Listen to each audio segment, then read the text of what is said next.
Good afternoon, fans, and welcome to another edition of the Bronco Sports Weekly. I'm Sean Fagan. A lot of history being made, a couple records being broken this past week, so let's get right to it.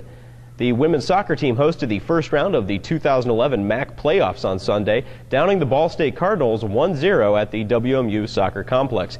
Deanna Dedvukai took a crossing pass from Stephanie Skineski and headed it past goalkeeper Aubrey Bueller at 74-23 for the game-winning tally. Michelle Watson made 3 saves in the victory.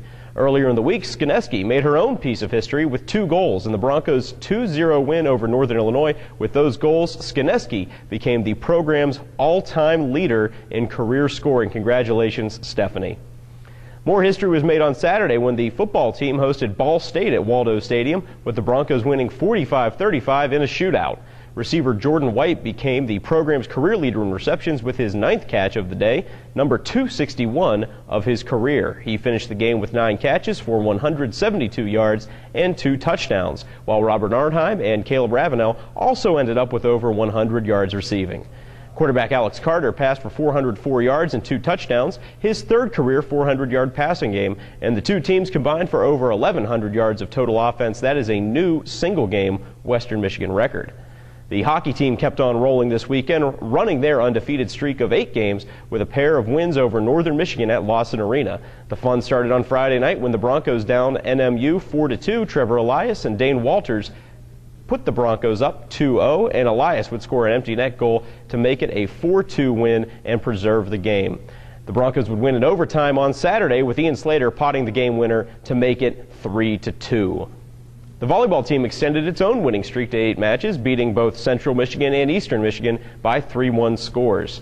That puts the Broncos at 21-5 overall, 10-2 in the MAC, with first-place Ball State coming to University Arena this week. Tara Norris had 112 assists, and the Broncos hit .297 as a team, while Lena Oliver had 63 total digs over the 2 matches, including 40 against the Eagles on Saturday. That's her second 40-dig match against them in her career. And the cross-country team competed at the MAC Championships hosted by Ball State last weekend, taking 6th overall. Rachel Whitley was the top finisher for the Broncos. She took 15th overall with a time of 21-42. Amber Brunmeyer was not far behind, finishing in 21-54. And now let's take a look at some of the highlights from this past weekend. Bronco football team looking to snap a modest 2-game losing skid, hosting the Ball State Cardinals at Waldo Stadium. In the first quarter, Jordan White going to break through some tackles on the shallow crossing route and give the Broncos a 7-0 lead. In the second quarter, Ball State's Kyle Wenning is picked off by Johnny Simon on the near sideline. Wenning would get pushed out of bounds, but Tevin Drake is not getting pushed around by anybody. He bullies his way into the end zone, his first of 2 touchdowns on the day. In the fourth quarter, Broncos led 35-28, and Alex Carter with the quarterback keeper for the touchdown and the win. Bronco hockey hosting the Northern Michigan Wildcats for a pair of games at Lawson Arena this past weekend. The Broncos would be all over the Wildcats, but with a 2-1 lead in the third quarter, they needed some insurance. Dane Walters there to deliver. Walters with the shot on the power play from Matt Tennyson. The Broncos would extend their lead to 3-1. The Wildcats would score again in the third period, and that meant that the Broncos would need an insurance goal. Trevor Elias with the empty netter, and the Broncos would win the first game of the doubleheader 4-2. The Broncos would look to make it a sweep over the Wildcats on Saturday. Trevor Elias in the first period with the goal, going to give the Broncos the 1-0 lead. This one was a very tight contest. Goaltending was key. Frank Slabowski was on, sliding across the crease, making the stop. In overtime now, score tied 2-2. Ian Slater with the goal, and the Broncos winner chicken dinner. They defeat Northern Michigan 3-2. Bronco women's soccer hosting the first round of the MAC tournament, taking on the Ball State Cardinals at the WMU Soccer Complex. In the first half, Megan Putnam going to put that one just wide of the goalpost. This was a defensive struggle, neither team able to get any separation on the other until the very end. Some traffic in front of the net now in the second half, and Rachel Cheney going to ring that one off the crossbar. At the 74-23 mark, Stephanie Skineski, the program's all-time leading goal scorer, crosses it over, finds Deanna Dedvukai. She gets the goal. The Broncos would take the 1-0 lead. The game, though, would not be over. Later in the second half, Michelle Watson, the goalkeeper, will be tested, but she makes the save. They preserve the win, and the Broncos will take on Central Michigan this Friday at 2 p.m.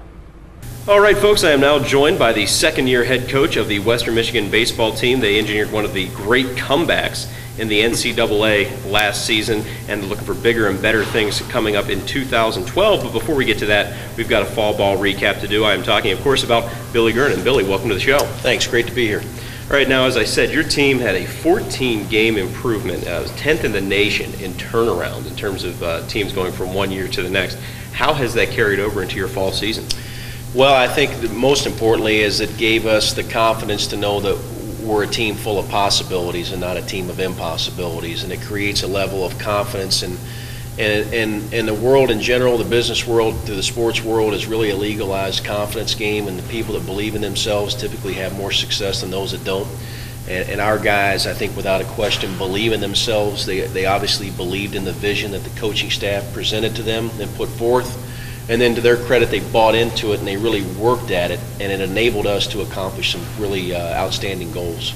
So when that carries over into fall ball, did you see more of a rededication? Did you see these guys continuing to hunger for improvement now that they've had a taste of success? You know, I did. It was a unique fall in the fact that we were a little bit of a mash unit and just knick-knack injuries, nothing bad, but just some guys that had logged a lot of innings like Weber and Fortin that we kind of just shut down in the fall, and then some guys had some tender elbows, and one guy had mono, and one guy had some knee issues. So from that perspective, we didn't get to see the continuity that we wanted from numbers, but we did see just a presence. The practice seemed to run better, that the leadership seemed to kind of come to the surface a little more, where last year there was more apprehension, where I felt like I was the captain and had to lead everything, and it kind of took on itself. So really we're a unique program in the fact that picking the baseball up and throwing it and pitching it and hitting it are all important. But if the locker room is not right and the leadership's not in place and that everybody doesn't understand their role, the other stuff is insignificant. So from that angle, yes, that's what we notice more than anything. Well, like you said earlier, baseball, the ultimate confidence game.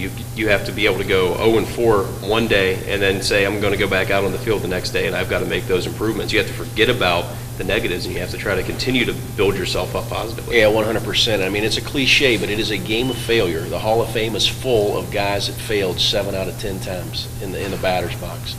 So we have to keep a resilient but yet a bulletproof approach to everything that we do, and that you believe in yourself regardless, that the only thing you can control is the next pitch. And I mean, David Freese was a great example of that for the Cardinals. I think it's David.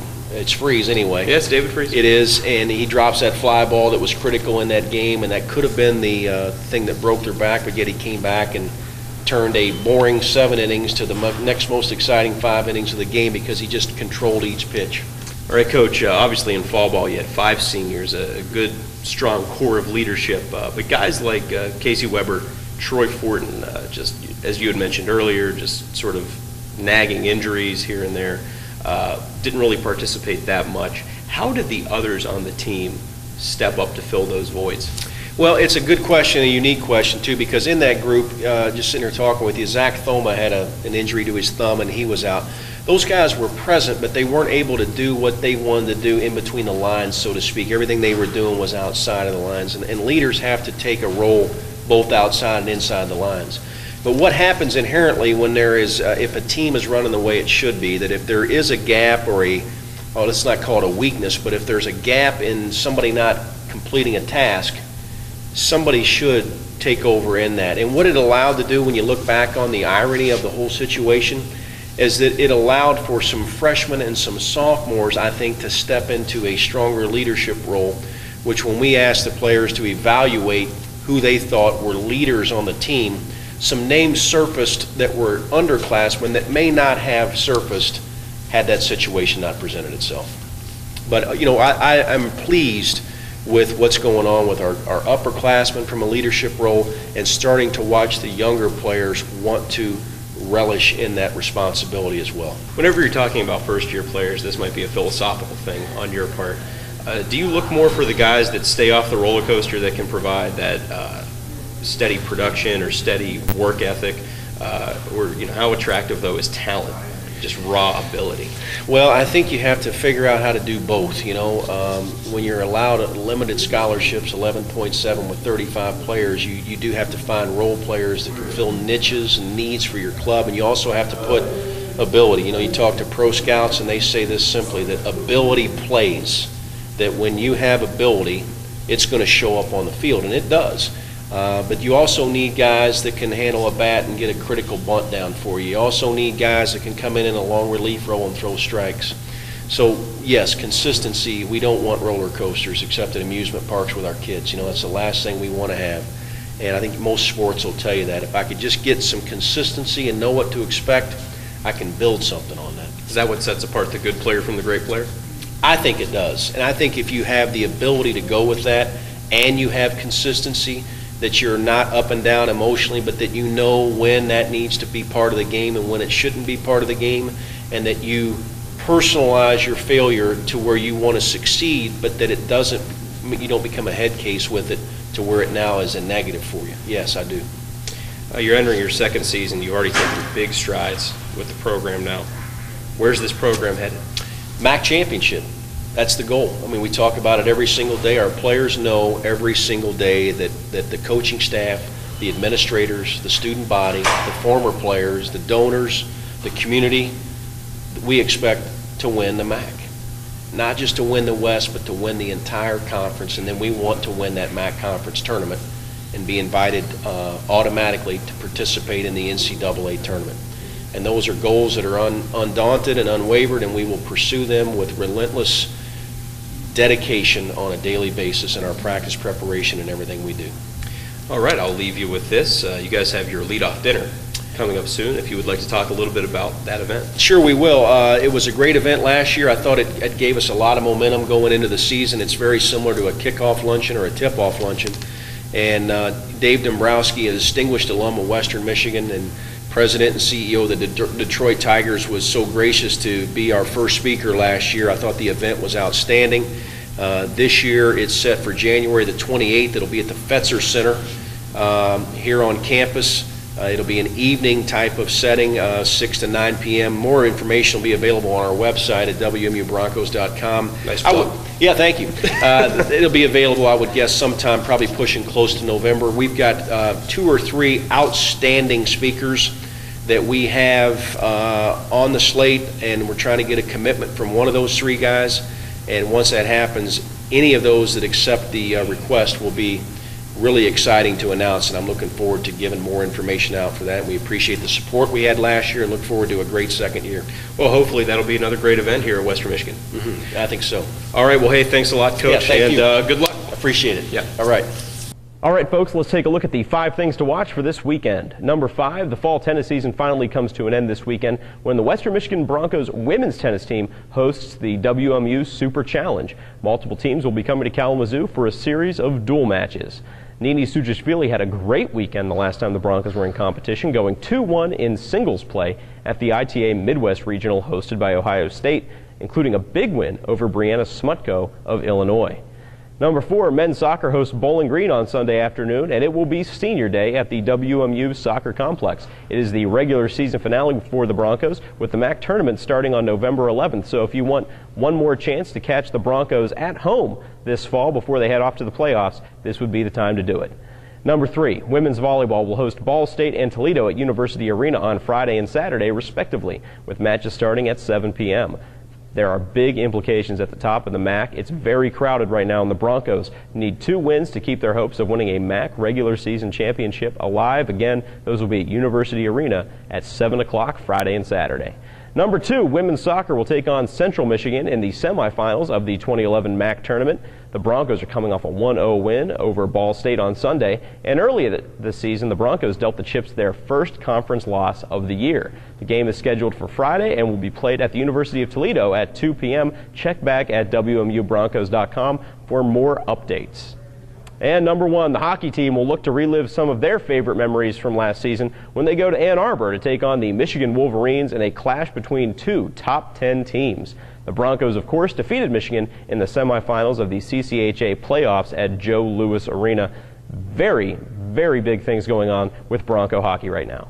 And now, folks, just so you know, our interview with head baseball coach Billy Gernon ran a little bit long, and we're not going to be able to show it all to you now on Bronco Sports Weekly, but check back on WMUBroncos.com, go to the baseball page, and look for the fall ball recap, and there that interview will be aired in its entirety. So again, if you want to see that entire interview, go to WMUBroncos.com and check out the baseball page.